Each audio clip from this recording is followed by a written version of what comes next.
जादुई ट्रेन, जादुई दुनिया का सफर। एक छोटे से गांव में अयान नाम का एक 9 साल लड़का रहता था। अयान बहुत ज़हीन और ख्वाब देखने वाला बच्चा था। वो दिन रात अपनी किताबों में दुनिया के मुख्तलिफ ममालिक और अजायब के बारे में पढ़ता रहता। लेकिन उसका दिल हमेशा चाहता कि वो उन जगहों को खुद अपनी आंखों से देखे। गांव की छोटी सी दुनिया में रहते हुए वो अक्सर सोचता था कि क्या कोई ऐसा तरीका है जिससे वो अपनी ख्वाबों की दुनिया में जा सके। एक दिन जब अयान अपने गांव के किनारे जंगल में खेल रहा था तो उसकी नज़र एक पुराने दरख्त की जड़ों के दरमियान किसी चमकती हुई चीज पर पड़ी। वो करीब गया और देखा कि वहां एक सुनहरी चाबी पड़ी हुई है। चाबी के साथ एक छोटा सा कागज भी रखा था। कागज पर खूबसूरत खताती में लिखा था, ये जादुई ट्रेन की चाबी है, ख्वाबों की दुनिया का दरवाजा खोलने के लिए तैयार हो जाओ। ये अल्फाज पढ़कर अयान का दिल खुशी और हैरत से धड़कने लगा। उसने फौरन चाबी उठाई और सोचा जादुई ट्रेन कहाँ होगी। अयान को याद आया कि गांव के बुजुर्ग अक्सर एक पुराने रेलवे स्टेशन का जिक्र करते थे जो बरसों पहले बंद हो चुका था। वो उसी वक्त उस जगह जाने के लिए निकल पड़ा। स्टेशन पर पहुंचकर अयान ने देखा कि वहां सिर्फ सुनसान पटरियां और टूटे हुए सतून थे। लेकिन जैसे ही रात होने लगी अचानक पूरे स्टेशन पर सुनहरी रोशनी फैल गई। अयान हैरत से देख रहा था कि ये खूबसूरत जाती ट्रेन धुंध में से नमदार हो रही है। ट्रेन रुक गई और ट्रेन का दरवाजा खुद ब खुद खुला और ये खुशीफला कंडक्टर ट्रेन से बाहर आया और उसने अयान से कहा, ये जादुई ट्रेन है जो आपको ख्वाबों की दुनिया की सैर कराएगी। और कंडक्टर ने नटनी से पूछा, क्या तुम जादुई ट्रेन में सफर करना चाहते हो? अयान ने जोश के साथ सर हिलाया और कहा, ये मेरी जिंदगी का सबसे बड़ा ख्वाब है। जब अयान ट्रेन में दाखिल हुआ तो उसकी आंखें हैरत से खुली की खुली रह गई। ट्रेन अंदर से बहुत खूबसूरत थी। कंडक्टर ने अयान से कहा, बस आप इस चाबी से अपना रास्ता चुनेंगे।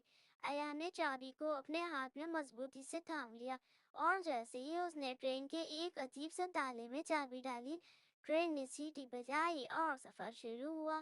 ट्रेन मुख्तलिफ जादुई जगहों से गुजरी।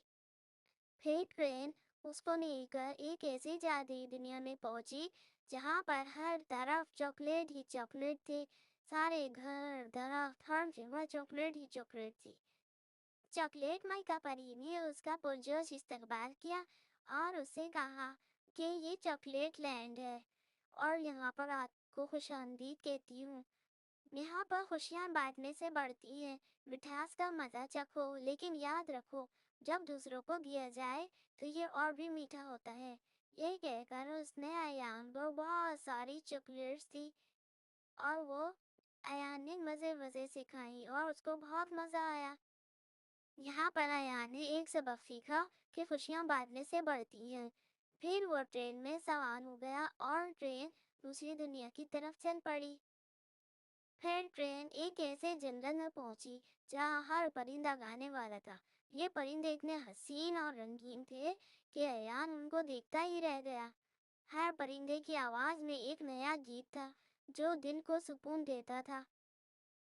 उस जंगल के परिंदों का बादशाह अयान के पास आया और उसने कहा, इस जंगल में हम आएंगी हमारी ताकत है और से सुने और आपको वो मौसीकी मिलेगी जो आपके दिल को पुरसुकून करती है। वहाँ अयान ने सीखा कि फितरत के करीब रहने से इंसान को सुकून मिलता है। फिर वो ट्रेन में सवार हो गया और ट्रेन तीसरी दुनिया की तरफ चल पड़ी। इसके बाद ट्रेन एक वादी में पहुंची जहाँ दरख्त बातें करते थे। दरख्तों ने अयान को बताया कि दुनिया की सबसे बड़ी ताकत इल्म है और जो इल्म हासिल करता है वो दुनिया को बेहतर बना सकता है। इल्म सबसे बड़ा खजाना है और उसे खुले दिल से तलाश करें। फिर अयान ट्रेन में सवार हो गया और ट्रेन अगली दुनिया की तरफ चल पड़ी। आखिरकार ट्रेन अयान को एक सुनहरी वादी में ले गई। यहाँ हर शख्स अपने ख्वाबों को हकीकत में बदल सकता था। अयान ने देखा कि लोग अपनी मेहनत और यकीन से बड़े बड़े कारनामे अंजाम दे रहे थे। اس نے یہ سمجھا کہ خواب دیکھنا ضروری ہے، لیکن ان کو پورا کرنے کے لیے محنت اور حوصلہ بھی ضروری ہے۔ ٹرین کنڈکٹر نے ایان کو بتایا کہ یہ خوابوں کی وادی ہے جہاں خواہشیں پرواز کرتی ہیں۔ صرف خواب ہی کافی نہیں ہوتے، انہیں حقیقی بنانے کے لیے آپ کی لگن کی ضرورت ہے۔ اس سے ایان نے یہ سمجھا کہ خوابوں کو دیکھنا ضروری ہے، لیکن ان کو پورا کرنے کے لیے محنت اور حوصلہ بھی ضروری ہے۔ صبح کے وقت ایان اپنی آنکھیں کھولتا ہے تو وہ اپنے گاؤں کے پرانے درخت کے نیچے ہوتا ہے۔ اس کے ہاتھ میں جادوئی چابی موجود ہوتی ہے، لیکن اب وہ پہلے سے بدل چکا ہوتا ہے۔ اس نے سیکھ لیا تھا کہ خواب دیکھنا اور ان کو پورا کرنے کی کوشش کرنا زندگی کو خوبصورت بناتا ہے۔ نتیجہ: یہ کہانی ہمیں یہ سبق دیتی ہے کہ خواب ہمیں جینے کی امید دیتے ہیں، لیکن ان کو پورا کرنے کے لیے محنت، علم اور حوصلے کی ضرورت ہوتی ہے۔ اگر آپ کو یہ کہانی پسند آئی ہے تو اس کو لائک، سبسکرائب اور شیئر کرنا نہ بھولیں۔ شکریہ۔